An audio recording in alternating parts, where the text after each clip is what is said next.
So basically, as your bottom line, it's okay to trade the president's Senate seat for a job for you in the private sector, a job for you in the cabinet. Is that your belief that that's fair? I'm not saying that at all. I'm telling you that the decision Well, why don't you say it one way or the other? Well, you asked not to put it in writing. Is it honest or not, what you did? It's the sort of thing you'd ask your lawyer about. And before I did anything along those lines or decided to do anything along those lines, it's the sort of thing you consult your lawyer about. Okay, I get you. Yeah, okay. So in other words, you were just sort of you're just sort of gaming it with your AA or your top guy saying, do you think we could do this? Could we do this? In other words, a lot of people believe you shouldn't be prosecuted for simply, blue skying possibilities. Is that your defense, that you were just blue skying possible deals you could get in exchange for giving up what you called a really expensive piece of property, this Senate seat? Chris, I think you got a lot of that right, actually. Yeah, look, part of good government, and I firmly believe this, we did a lot of good things for people in Illinois because I was able to think outside the box and encourage staffers and others who were a lot smarter than me to give me options and consider different scenarios.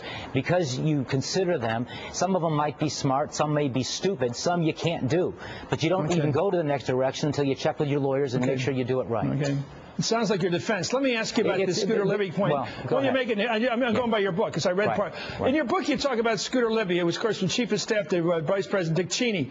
And Scooter went away. We got 5 convictions on felonies for lying under oath and obstruction of justice. You say he was basically railroaded, right? That's your argument in the book. Well, no, my point is that he was scrutinized for a long time on a lot of other things that ultimately nothing came of, and then they ultimately caught him. Unfortunately, he didn't tell the truth, and that's what he ultimately was prosecuted on.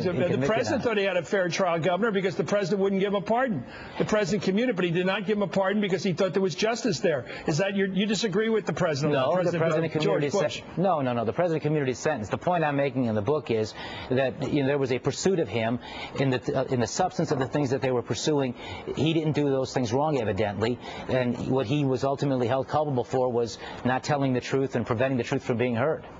Okay, let me just read from your book. For years, federal prosecutors targeted Scooter Libby. They pursued him and accused him of obstruction of justice and of making untrue statements to the FBI and of lying before a grand jury. Notwithstanding where their investigation led, they were determined to get him.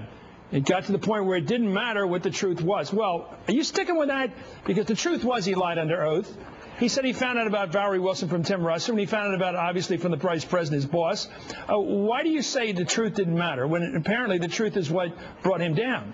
Well, my point is, and the point I'm trying to make in the book is that once there's a focus and there's a target on somebody, it's almost like a runaway train, and sooner or later they're going to try to get you on something. And I can't speak to the details on what Scooter Libby did or didn't say that was truthful or not. He's obviously been found culpable of that. My point is that's not what began that investigation of him. They looked at other things, and ultimately they rested on this. They got something, and the point I'm making is whether it was Martha Stewart or Scooter Libby, it wasn't the substance of what they initially were pursuing him on. Are you an innocent man? Very much so, and I've been a wronged man, Chris. I never, ever intended to sell a Senate seat for financial gain. When the prosecutor said he was stopping a crime spree before it happened, that prosecutor mutilated the truth. I was conducting politics to get the most done for the people of Illinois. Yeah, but that's the problem. And the truth We're just going in a circle here, Governor. Go ahead. We're just going in a circle. Why? Because you said you did nothing wrong, but 2 minutes ago you said you didn't know if it was wrong or not. You said you didn't know whether it was wrong to trade the seat for a cabinet post. You didn't know whether it was wrong to trade it for an SEIU post for the labor union. You didn't know it was wrong before you did it. You said you were going to later check with your lawyers about whether you were going to do it or not. But on the tapes, you're heard talking about doing it, and now you're saying with absolute cocksureness you didn't do anything wrong. And you told me a couple minutes ago you didn't know if it was wrong or not. No, hold on a minute. What is it? You didn't ask me whether or not a routine political deal that would invest in public works, expand health care, and have a guarantee not to raise taxes through a legislative process, whether that was No, I'm talking about the that's cabinet politics. post. That's real, and that's good government. That is legal, and that's what was it legal to trade for a cabinet post? Legal to speculate about trading for a cabinet post? Legal to speculate about getting an ambassadorship or a job with the labor union, SEIU? Was that legal? Again, if you're talking about ideas along those lines, it's the sort of thing you would check with your lawyer about before you took the next step and actually tried to do something about it. So you don't know whether it was wrong or not? I never reached a decision to do anything along those lines. I told you what the decision was. The tapes will tell you what it is. I'm going to be confirmed on what I'm saying because there are taped conversations. I've advocated they all be heard. My accuser, who took snippets of conversations out of context, has gone to court and is preventing me to tell you exactly what those tapes say in their full and proper context. The story is upside down. You should hear the tapes. I should be allowed to tell you what's on those tapes. The tapes will tell you the full story.